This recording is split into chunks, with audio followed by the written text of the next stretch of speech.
everyone. Now, I wasn't planning on doing another video today, but then I kind of came across Katie's Instagram post from earlier where she once again denies calling a little girl a brat. Here we are a year and a half later, just about, and she's still doing this. Unbelievable.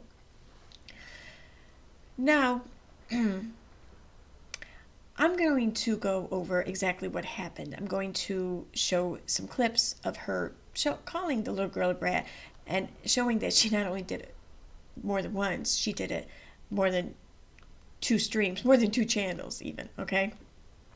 But first, let me read the post from her Instagram today. Now, just to bring everyone up to date here.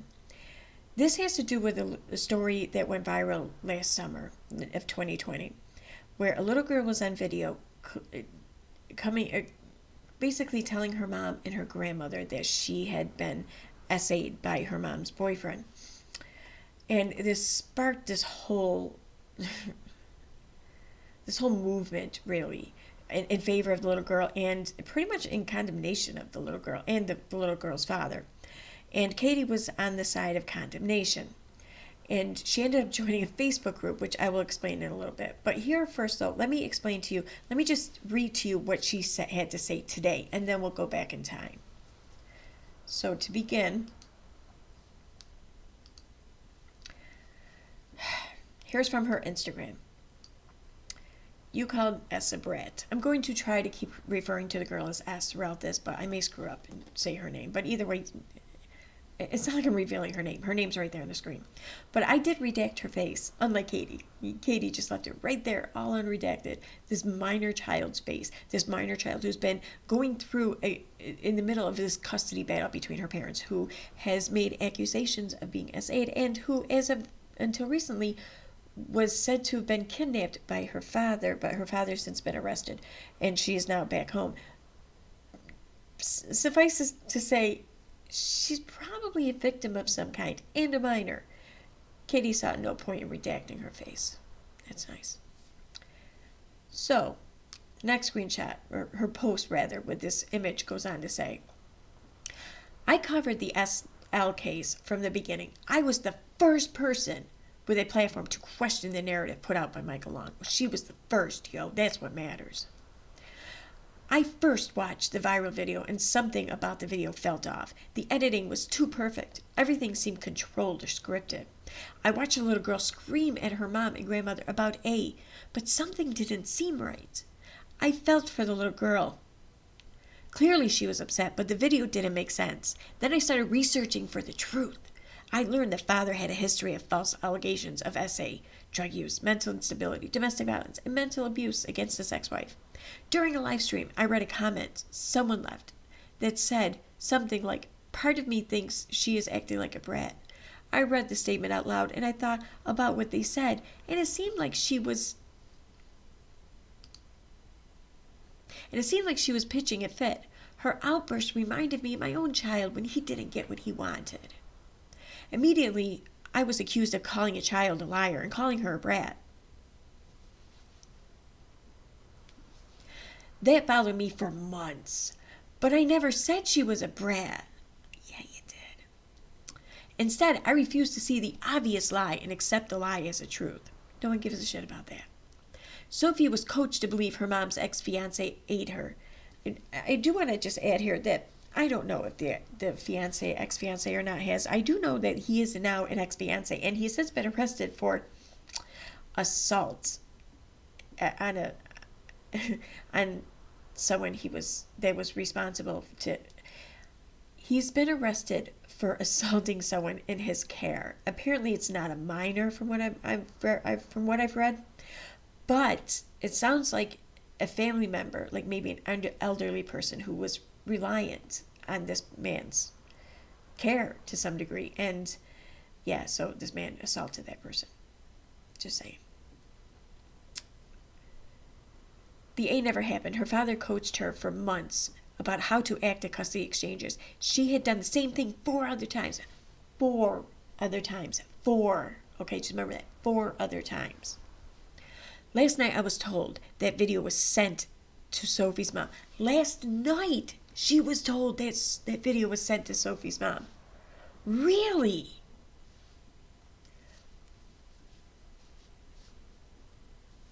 That's a big thing. Please, if you take nothing else away from this video, even if you don't want to believe the whole Brat thing, please pay attention to what she just said there. Last night, I was told that video was sent to Sophie's mom. When the whole world was against Callie, I was the one person that stuck my neck out and questioned Michael. The whole world was against her, yo. Katie was the one person who stuck her neck out for Kelly. Katie's the one and only. Katie's the hero of this story.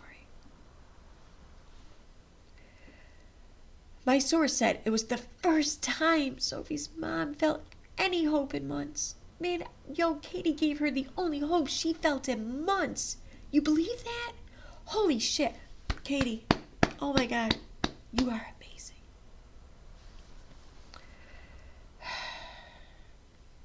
People were sending her death threats. She was in protective custody, and everyone believed she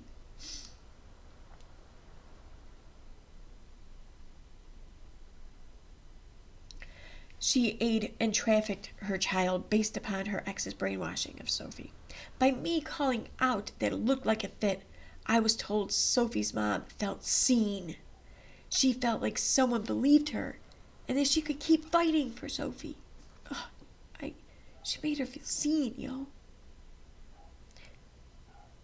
Neighbors with a dog. Speaking the truth isn't always popular, but it's necessary. I had no clue her mom saw the video. I had no clue. She had no clue, yo. No clue until last night.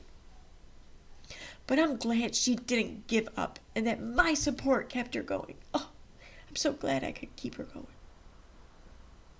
I'm so glad Sophie is finally going home. You guys caught all that. There's a reason why I really kind of put the drama in those sentences, and you will see why momentarily. Okay, now before we go any further, let's actually watch the clip in question, the one where it's no denying it. Katie called the little girl a brat. Let's check that out right now. This is from, I can't quite recall the date. It was the last week of August 2020, so it was definitely over a year ago. You may want to keep your eye on the chat and look for a comment that says, part of me feels like she was being a brat, or something along that lines, but definitely starts with part of me.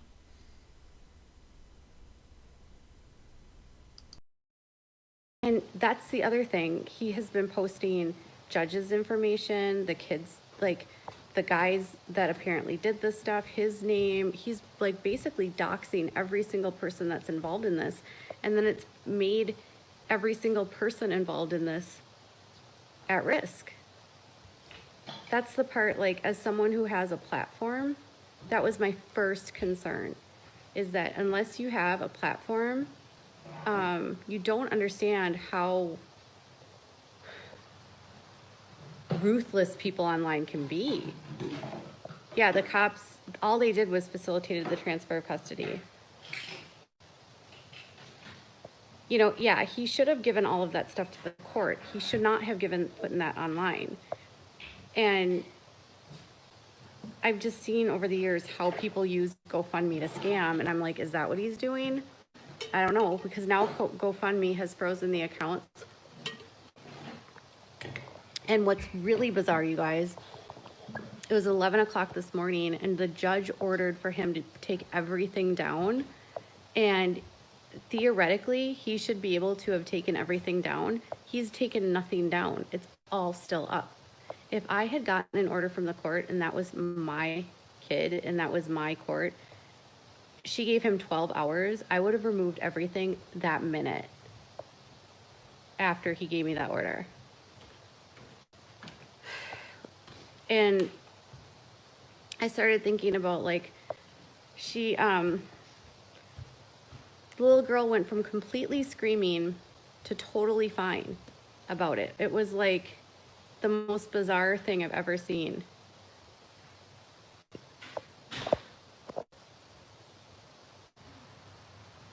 They said that when they saw the little girl, nothing was wrong. She was totally calm and everything was fine. So they can only do, they're not there to like get into the specifics of a case. Their only like job is to facilitate the transfer, and there was a court order transfer, and he was ordered by the court to hand over custody. And it sounds like he's in the process of losing custody. Now the mom's side says that he has been kidnapped. He kidnapped the kids and has poisoned them against her and is planting ideas in their heads. That's what the mom says. She claims that this isn't true. So I just can't believe he put this online. And I can't believe how riled up people still are about this. I'm like, you guys, you can't literally like, and people are just sharing the video like it's nothing. She was just being a brat and wanted to stay with her dad. Part of me thought she was just being bratty. Like she would just go from crying to fine, from crying to fine. And it reminded me of when my son pitches a fit, where he'll just like pitch a fit to get his way. And then as soon as he's fine. And then when he doesn't get his way again, he starts pitching a fit again. And I feel like the dad was just, by not getting involved. Okay, so as you can clearly see there, she called the little girl a brat. Yes, she first read the word brat from her comment section, and she read it right there, a comment right during her stream. But then she followed it up with her own thoughts on the matter, and she even pushed the concept of this little girl being a brat even further. And then she went on to better explain her position, her view, by explaining how there were similarities between the way this little girl was behaving on camera and her son when he pitches a fit. I'm sorry. I don't care if I'm wrong, so yeah, sorry, not sorry. I don't believe the father. I don't believe the mother. I believe the little girl. And until she says otherwise, I'm going to continue to believe her. Okay, now sometime in September 2020, Katie Joy joined a Facebook group called The Long Hoax. This was a Facebook group started by Critical K. Now, the group existed for people, like-minded people who didn't believe the little girl's allegations and didn't believe the father, which I don't know why the father was a factor, but apparently he was. And this group existed for the sole purpose of undermining everything that the little girl claimed, and that's played out pretty much in family court, because they went so far as to pull all the ongoing, this was an ongoing family court battle. They pulled all the records that they could and shared most of them. They pulled this little girl's medical records. Like this is really disgusting. So Katie had joined the group in September 2020, and it didn't take her long before she became a moderator of the group, and then it didn't take her long after that before she was kicked out of it. That's kind of her MO, though, with Facebook groups. So I pulled a few comments, so that I felt really helped tell this story. So I'm going to read the first one now. It starts with Chantel saying, I honestly don't care about money. What I do care about is possibly harming a case by throwing out tweets without proof or source. Do you mind enlightening us about that? To which Katie replies, I have sources for everything. Is it just me, or does that kind of sound like something Donald Trump would say? Like, oh, I have sources for everything. Everything. I have the best sources. Anyway, Chantel says, yes, but without proof, it's hearsay. Katie then replies, I have proof. I can't share it, and I can't out my sources. To which Chantel says, Katie then replies, if you watch me long enough, you will see I have connections in nearly every story I cover. It's a nearly part, and that's providing that you're being honest there. But because I noticed that she made reference to her sources, or a source, in her Instagram post today. And this source apparently informed her that the little girl's mother, Kelly, has seen her video and was so happy to see that someone had her back. That was today, mind you. Okay, December 13th, 2021? Just keep that in mind. Next screenshot. Whoa! I really hope more than ever that K.L., that's the mother, gets her kids ASAP. Did I hear that correctly? This guy has lost his marbles. Or he was on something for sure. Katie then says, he's mentally ill with paranoid delusions. It's oddly specific. Next screenshot. Katie says, I'm told he might have bipolar. Wow. Okay. Jennifer says, I'm so curious if he has been this way from the beginning or of his marriage or whatever. She goes on to question whether or not he's shown tendencies all of his life. Katie then says, he's also a narcissist. Read up on narcissism when they are rejected. Jennifer says, oh yeah, 1000% narcissist. He can't be told no and thinks he's entitled to everything. Katie then says, but narcissists also target people who have rejected them. See, you got to stay on her subject matter. Okay, she's pushing this whole rejection theory. You can't change the subject on Katie. Next screenshot. Katie then says, I don't know anything about drugs other than he smokes marijuana. He's mentally ill and I'm told he has narcissistic personality disorder, among other things, but won't get treated. You know, she sure has learned an awful lot about this man in a very short period of time. Just saying. Okay, this next is a tweet from September 27, 2020, to which Katie says, no SA happened. Michael Long has been doing this since the divorce to punish Kelly Long. He's accused 7 men of doing this to the girl, to the point that the little girl just wants to please him and believes things are happening to her. Well, that's funny because in the statement that she shared, or that I shared from her Instagram from today, she said 4. Now it's 7. Or then it was 7. Now it's 4. Whatever. Next screenshot says, oh, this is her apology. She was getting a lot of shit from people at the end of last year, so she issued an apology. And here's what she had to say. Subscribers and viewers, regarding calling a girl a brat and my coverage of S. In a live stream a few months ago, I was speaking about a public case of a little girl named S that involved alleged SA. I never should have talked about this topic in such an irresponsible and flippant way. It was not my place to dissect the video or to try to make sense of what I was seeing. I repeated a comment that called her bratty, and then I spoke about that. And more like, then she agreed with that and then reiterated the point. I never, ever should have repeated that, insinuating a child as a brat that may be the victim of SA. It's wrong. It goes against everything I believe about believing victims. It goes against everything I believe about believing victims. I just want to point that out right now. Just remember that. I have since privated my videos on the topic and donated all the AdSense to the Center for Missing and Exploited Children. And I can't read the rest of that. Then goes on to say, triggers you to see this, and I don't blame you for being upset with me. I deserved the hate. Moving forward, I have no intention of covering cases like this. I won't stop speaking up for children, but I also will be way more careful in my coverage. I'm sorry to S and her family for the statement. I believe she is a victim, needs support and privacy, which is why I will not cover her story further and haven't since October. It's interesting because back then she said that she wasn't going to cover it anymore because she was doxxed. This is interesting. Again, I truly apologize for this live stream, for the statement, and for triggering any of you that are victims. If you are a victim of SA, and know that I see you, believe you, and this community is here for you. Thanks, Katie. Next, I'm sharing a screenshot from, this is from the group again.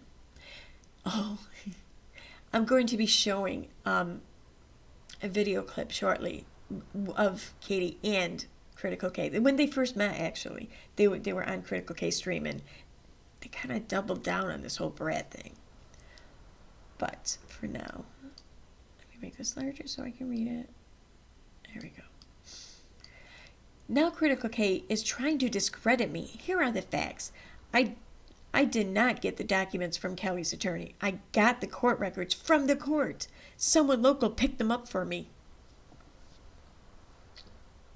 Yeah, it's true. Someone in this group, actually, she found out lived locally, and they made arrangements for this someone to go to the courthouse to pay for the records, to obtain the records, and then forward them to Katie. Yeah, I'm told Katie reimbursed her, but whether or not that's true, I don't know. Whatever. Okay, 2. I had the full case. I did not release 90% of it, and did not release any of the medical records, which there are a lot.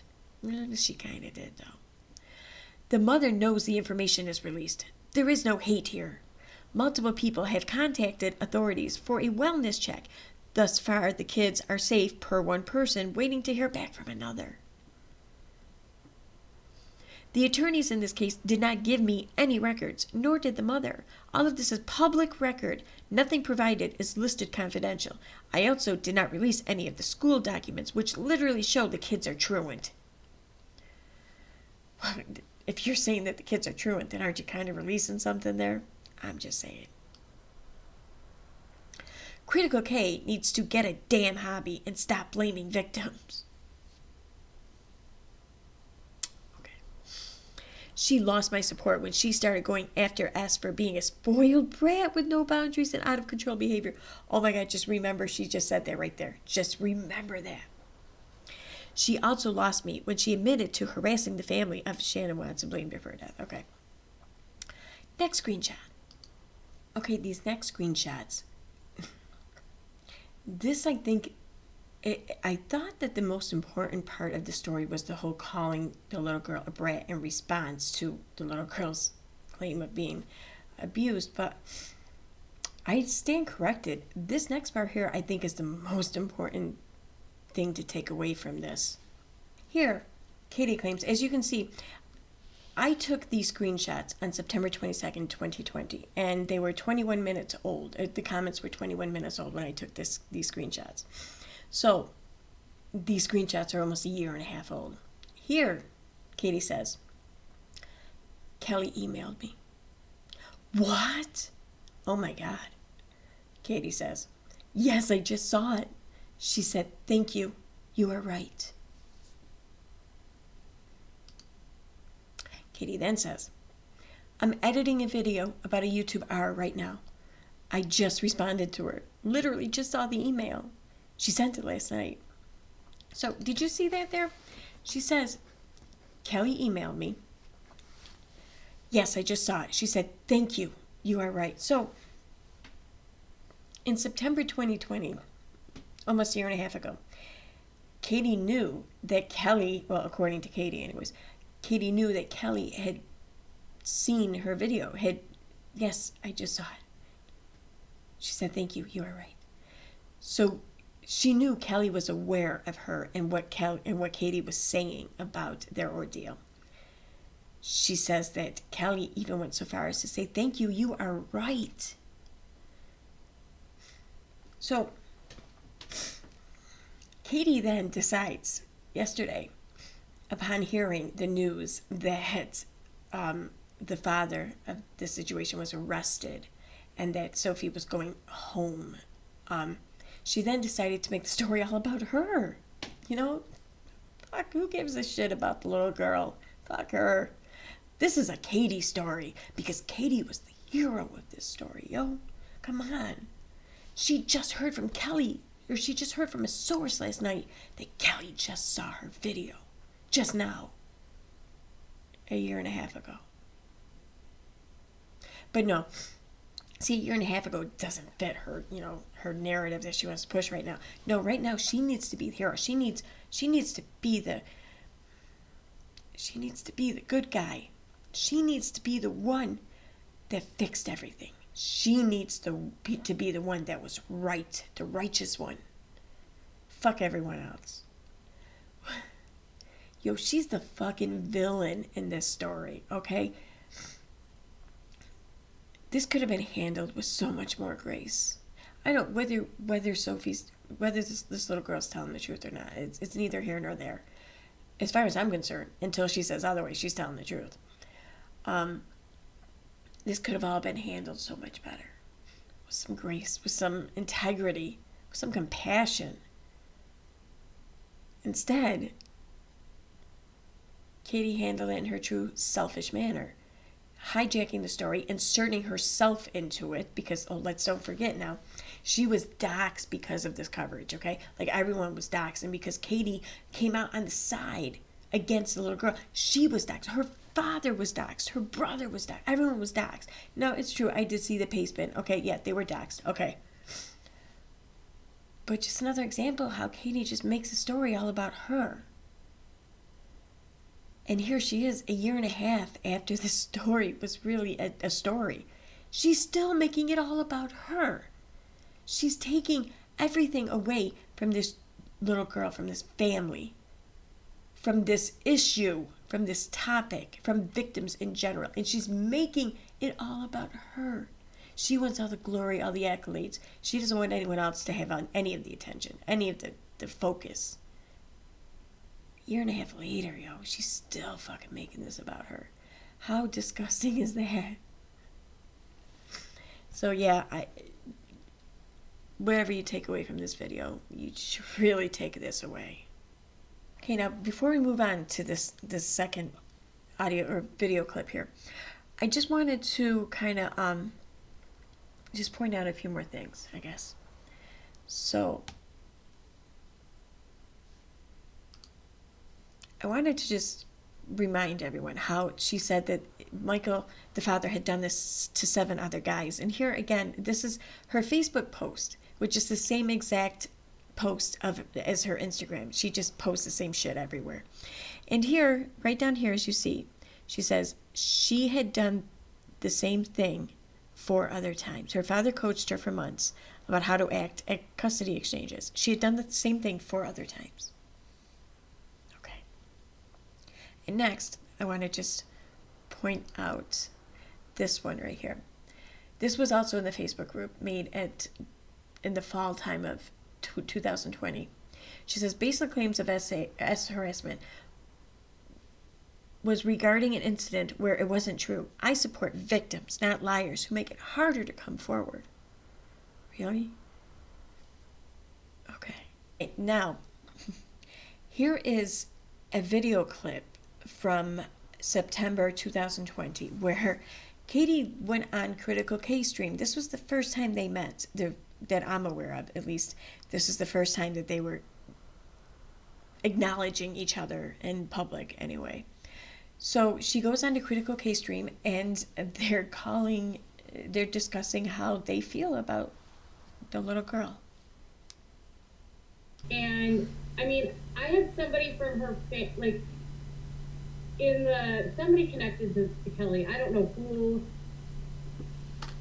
teaching the kids with a whiteboard, well, what to say and how to act. And it's like, I remember seeing that video, and I remember thinking the way that the girl was acting in the beginning, where she was like shaking her head, I was like, is she acting? It didn't seem authentic in that part. I was like, it's like a movie. Like, 'cause she was like, no, and then she's like running away and coming back, and I was like, this doesn't seem real. And then I did a live stream on my vlogs channel, which I'm on right now, and I was talking about how I'm a mom. I have an almost 8-year-old, and we were talking about how kids can get a little bit bratty when they don't get their way, and they don't get what they want. Of course they can. Yeah. And so now I'm like, everyone's like, you called Sophie a brat. And I'm like, can kids not get bratty? Yes, I could be a brat. Yeah. And this is why I asked a gentleman recently who was on my show, have you raised a daughter? Do you know what it's like to raise daughters? They can be brats. And what I noticed was with her language, it was way too mature for her age. It sounded like words that she had been spoon-fed by an adult. Yes. Like, It's my body. I have my own like rights, and the way that she was describing things, and then she would say like, "I don't want mommy to know." And the thing is no one has an issue with her calling some kid a brat. All kids are brats. Sure, we're all brats. Yay, yep, whatever. Who cares? It's when you call a kid a brat in response to them making a claim of SA. That's what's so egregious here. That's her slight against everyone. That's where she fucked up. And that's what she just fails to realize. Well, she did. She seemed to kind of realize that last year when she made her apology. But judging from the post today and everything, she's since retracted and gone back on that shit, huh? Yeah. So I think it's important to have this out there. So for those of you who are just learning about this for the first time and you hear her revision to history there, you know it's bullshit. She called the girl a brat. She called the girl a brat in response to making a claim of being SA'd. That's exactly what happened. That is exactly what happened. Okay, now it's time for member shoutouts. I'd like to thank Laura Nelson, Beth Yant, Sue M's YouTube Shorts, Everybody Burps, Sassy Nas, Lil Mousy Girl, Weskerwee Rabbit, A Real Unicornist, Angel Cake, Maria Rose 1, Lola Flo, Crystal Clark, Sky Vision, Stephanie Lucas, Amputee, TJ from Alaska, Christine Gregg, Mishmash, Lola W, Cherry Berryman, Chronic Space, Sassy Elmo, Autistic Shill, Christy Z, BBLCR, Busy Bee, I'm Freckin' Rakin', Daddy Morgan, Sweet Home Amanda, Y'all Nana's Not Drunk, Mariana Santos, Stray Ski, Christina Elizabeth, Tennessee Vol Mom, Karen Collins, Verillion, Ruby Red Shoes, Sheila's Messy Art, Osbel, Megan Broussard, Diane Harlow, T. King, One Warped Angel, Rose, TB, Austin James, TB, Cheryl, Pretend Fashionista, Crystal, Totally Clueless, Sally Godfrey, Paula Dupree, Sue Elliott, Rena Rue, Sunny D, Bo Roundtree, Claire S. Baird, Jamie Couchard, Joby's Mom, Annette Carlson, Police Wife Like, JCM, Kimberly Roddy Mom, Atticus Finch, Leah, Jeanette Stevens, Jen Triard, Jen Gerard, Poodlerific, and Yoo-Hoo Shoo Shoo. Thank you very much for joining, and thank you everyone for watching.